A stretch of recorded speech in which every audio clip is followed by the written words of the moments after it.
Welcome to Smart ADHD Bite-Size, where we distill a previous episode into a quick and digestible format in just under 5 minutes. And today we're diving into episode 24, where I shared my experiences from the International ADHD Conference in Anaheim. It was an inspiring trip filled with new connections, deep conversations, and so many valuable things that I learned. Number one, taking the leap to attend in the first place. Attending the conference in Anaheim was a very big step for me, one filled with logistical challenges and nerves. And I shared in the episode that nearly 10 years ago, I went to a conference in San Diego, one of the biggest social media conference in the world, social media marketing world. And through that, I met so many amazing people. I learned loads, connections, friends I'm still friends with today. It felt like the right thing to do to go all the way to California from the UK for this. But I want to say this was quite a scary thing to do for me. And also, I just started ADHD medication, something that I've been reluctant to do in the past. I'm going to share a little bit more about that story another time. But I've also just started about 2 weeks ago on ADHD medication. This is something that I've wanted to avoid for years. I've had loads of stigmas and concerns about it. But suffice to say, it has been a game changer for me. Everyone's experience of medication is different, but yes, that made a massive difference on this trip. So I felt a lot more confident, had less overwhelm, which was great. So preparation for this was key. Organization, task lists, strategies, and of course, the medication definitely helped. It helped reduce anxiety and make the journey smoother. Number two, building human connections. A highlight of the trip was reconnecting with old friends. Just before the ADHD conference, I met up with my good friend Molly Mahoney, met her family, stayed with them. That was amazing. My brain was buzzing with ideas. And at the conference, I got to meet some amazing, wonderful people who've been on this podcast, but also make some new friends as well. And these moments reminded me of the power of that human connection, something that we need more than ever.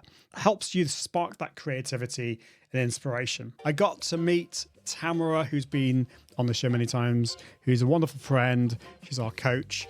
Meeting her in person was such a special thing. So Tamara, if you're listening, that was amazing. Just getting to meet with you, to hang out. It also reminded me how much I've learned along the journey and how much I was able to give back. There was a lady I talked to who'd just been diagnosed, and we just got into this massively deep conversation.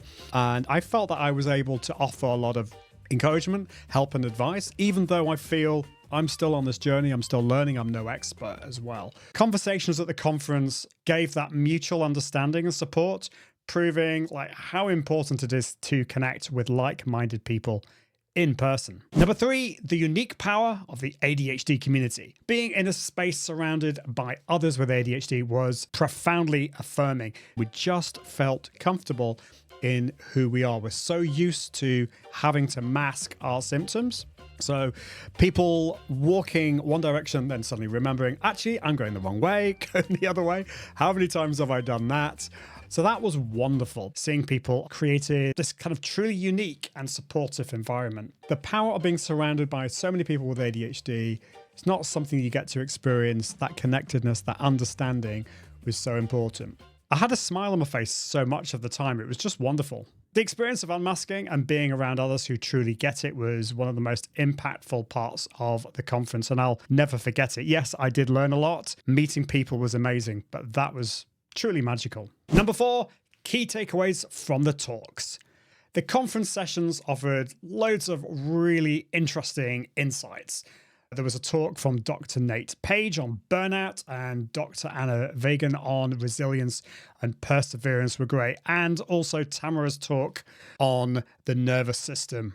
When it came to burnout, the concept of burnout as an injury, it's not just exhaustion, it's much more than that. We may not even be aware of this because that stress slows us down, that injury.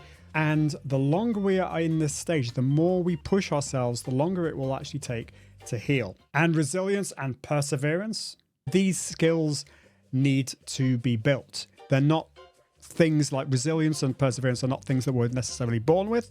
Maybe some people have more of that built in, but yes, the role of dopamine in this and that curiosity can help us to be more motivated in what we do. So from managing burnout to fostering resilience, these sessions gave so much actionable advice for those navigating our lives with ADHD. Number 5, reflections and the talent show. The talent show was nerve-wracking. This was something that I thought I need to kind of enter. I trained as a professional singer. It would be great fun. It would be a great way to get seen and meet new people. It was definitely rewarding, and it reminded me of the power of embracing vulnerability and that creativity in a supportive community. And yes, it was a big deal going to the other side of the world, spending all this money. There was a risk that this wasn't going to turn out. But performing in the talent show and reflecting on the entire trip reinforced, for me, the importance of taking risks, embracing creativity, and being part of a community that truly understands you. That's the end of this bite-sized episode. We'll see you in the next one.